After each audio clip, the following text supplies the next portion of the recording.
दादा, जर तुला 10 कोटी भेटले तर तू काय करणार? मला 10 कोटी भावाची भेटल्यावर चर्चा काय आहे ते? सगळ्यात आधी सुनीला 10 तोळ्याचं गंठण देणार. सुनीला हा. एसीची रूम देणार. लय मोठ्या तुला AC ची गप्पा आहेत room की देणार. द्या. नुसतं तुलाच नाही मग शिवाला सुद्धा इशी बसणार. पप्पा. इशी. हा. अच्छा. हे जाऊ दे. तुला जर 10 कोटी भेटले तर तू काय करणार? मी पहिला इथनं मुंबईला जाणार. मुंबईला जाऊन दुबईची शेण फ्लाईट काढून घ्या बेटा. मुंबईला कशाला जाऊन मित्रांनो? बुर्ज खलिफा आहे का नाही, बुर्ज खलिफा तिची टॉपची रूम, पाक टॉपची रूम ती बुक करणार आणि गॅलरीत येऊन तुला हाय करणार.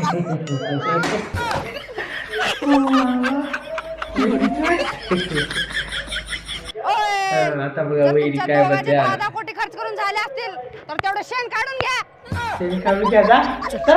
दादा, आज म्हशी लय छागल्यात वाटतं. मी पाठीत शेण भरतो, तू उचलून टाक निसता. चल चल.